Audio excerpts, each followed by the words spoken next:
ഭാര്യനെ കുറിച്ച് നല്ലതേ പറയാവൂ. കാരണം എന്താണ്? മാ അക്രമൻ നിസാ ഇല്ലാ കരീം വമാ അഹാനഹുന്ന ഇല്ലാ ലഈം. വിശുദ്ധ ഹദീസാണ് കേട്ടോ. ഭാര്യമാരെ മാന്യന്മാരല്ലാതെ ഭാര്യമാരെ ബഹുമാനിക്കൂല. ഭാര്യമാരെ ബഹുമാനിക്കലും മാന്യനാണ്, തരം താഴ്ന്നവനല്ലാതെ ഭാര്യമാരെ നിന്ദിക്കൂല.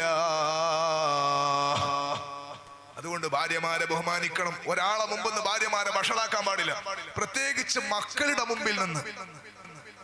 ചെറിയ കുട്ടികളെ മുമ്പ് തമാശക്ക് പോലും ഉമ്മമാരെ വേദനിപ്പിക്കുന്ന വർത്താനം പറയാൻ പാടില്ല. നിന്റെ ഉമ്മ എപ്പ കറി വെച്ചാൽ ഇങ്ങനെ തന്നെ പറയാൻ പാടില്ല. തമാശക്ക് പോലും പറയാം, അവരെ മനസ്സിന് വേദന ഉണ്ടാക്കും. ചില പെണ്ണുങ്ങള് കറി വെച്ചാല് ചിലപ്പോ കറിയിൽ മുടിയെല്ലാം, കാരണം അധിക പെണ്ണുങ്ങൾക്ക് മുടിയുണ്ടോ. അപ്പൊ അതുകൊണ്ട് മുടി കിട്ടിയാൽ ലേലം വിളിക്കണ്ട, അതെടുത്തിട്ട് അവിടെ വെച്ചിട്ട് ഭാഷയ്ക്ക് ഭക്ഷണം കഴിക്കാൻ നജസൊന്നും അല്ലല്ലോ. അതെങ്ങാനും കിട്ടിയാലോ ഇയാൾ എല്ലാരും മുമ്പ് എന്തിങ്ങനെ പിടിച്ച് ലേലം വിളിക്കും. ഇവളെപ്പം വെച്ചാൽ ഇങ്ങനെ തന്നെ. ഞാൻ അതുകൊണ്ട് ഇവിടുത്തെ കാര്യം വിളിക്കലില്ല ഉസ്താദെ. കണ്ടോ, ഇത് കേൾക്കുന്ന പെണ്ണ്, നിങ്ങൾ 10 പവന്റെ മാല നാളെ പോയി വാങ്ങിക്കൊടുത്താലും ഈ ആളുകളെ മുമ്പെന്ന് വഷളാക്കിയ വേദന പോകൂല. ഭാര്യമാരെ വഷളാക്കല്ലേ, ഭാര്യമാരെ മറ്റുള്ളവരെ മുമ്പെന്ന് കുറ്റം പറയല്ലേ.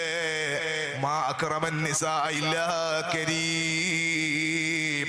മാന്യന്മാരായി ജീവിക്കുന്നവർ ഭാര്യമാരെ ബഹുമാനിക്കുന്നവരാ.